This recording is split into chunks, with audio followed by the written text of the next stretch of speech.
এটা হচ্ছে লালদিঘির চর। আমরা লালদিঘির চরের ভেতরে আমরা হাঁটছি এবং ভেতরের পরিবেশটা যদি দেখেন অসাধারণ সবুজ, মানে এই সবুজ কতটা ন্যাচারাল। এবং এই ভিডিওতে যা দেখছেন অ্যাজ ইট ইজ এখানকার পরিবেশ।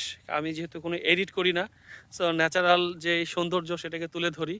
খুবই চমৎকার। এবং এখানে যদি ফ্রেন্ডস অ্যান্ড ফ্যামিলি নিয়ে আসেন তাহলে আরও বেশি এনজয় করবেন, বিকজ অফ এটা কিন্তু পিকনিক স্পট হিসেবে মানুষ কিন্তু এখানে আসতে পারে, রাইট? তো এখানে আপনি পিকনিকের জন্য যদি আসেন, মানে এর থেকে আর সুন্দর জায়গা হতে পারে না। আমরা অনেক কৃত্রিম জায়গায়, যেখানে মানে আর্টিফিশিয়ালি এনভায়রনমেন্ট তৈরি করা জায়গায় আমরা পিকনিক করি বা পিকনিক স্পট আমরা সিলেক্ট করি। বাট এরকম যদি ন্যাচারাল জায়গায় আসতে পারেন তাহলে কিন্তু সত্যি একটা অসাধারণ আপনার অভিজ্ঞতা হবে। যদিও এটা আমরা চর বলছি, বাট আমার কাছে এটা বনের মতো মনে হচ্ছে, যে আমি সুন্দরবন, রাইট? সুন্দরবনের ভিতরে, কিন্তু এটা সুন্দরবনের উপকূলে। রাইট। এটাও মানে কিন্তু মানে একদম সুন্দরবনের এদিকে। সুন্দরবন এরিয়াতেই কিন্তু আমরা আছি, এক্স্যাক্টলি আমরা কিন্তু সুন্দরবন এরিয়াতেই আছি। এবং আমরা এই বনের ভেতরে ঢুকছি এবং আপনারাও দেখছেন যে এই একটু সূর্যের দেখা পেয়েছিলাম। এই গাছগুলোর নাম কি জানেন? এই যে আমরা যে এই দেখেন এখানে দেখছি, এখানে কেউ গাছ কেটে নিয়ে গেছে জায়গা থেকে। হ্যাঁ, এরা বলে আমাদের আঞ্চলিক ভাষা গাউয়া গাছ। গাউয়া গাছ। আচ্ছা, গাউয়া গাছ। তো এই হচ্ছে ভেতরের বনের ভেতরে। আর বাইরে তো আমরা দেখলাম যে কি পরিমাণ মানে চমৎকার সবুজ সুন্দর পরিবেশ। আর এটার ভেতরে যত যাবেন এভাবে করে হাঁটতেই থাকবেন।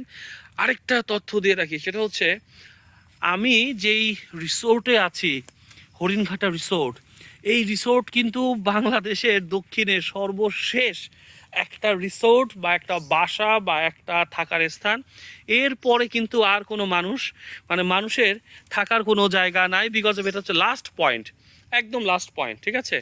এরপরে হচ্ছে নদী, এবং নদীর পরে চর, এবং তারপরে হচ্ছে আচ্ছা, এবং তারপরে হচ্ছে বঙ্গোপসাগর। তার মানে বাংলাদেশের একদম শেষ। এবং এটার পরে কিন্তু আর মানে অন্যান্য আপনার সীমান্তবর্তী এলাকাগুলোতে যেমন মিয়ানমার বা ইন্ডিয়ায় প্রবেশ করার জায়গা আছে, এখানে কিন্তু কোনো দেশে প্রবেশ করার জায়গা অনেকটা হয়তো দূরে, সেটা আমার জানা নাই। কিন্তু পুরোটা পথই কিন্তু আপনার নদী, বঙ্গোপসাগর।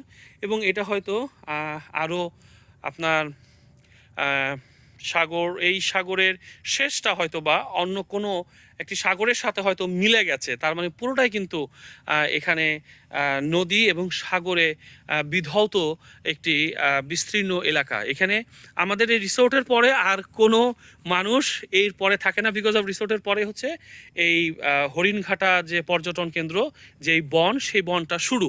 তাহলে যেটা দাঁড়াচ্ছে যে আমরা কতটা লাকি যে আমরা এমন একটা জায়গায় আছি যেটা হচ্ছে একদম বাংলাদেশের শেষ প্রান্ত। এরপরে আর কিন্তু কোনো মানুষের থাকার কোনো জায়গা বা জনবসতি কিন্তু নাই, সেটাই হচ্ছে লাস্ট। এনিওয়ে, আমরা আর একটু ঘুরে দেখাবো আপনাদেরকে। হ্যাঁ।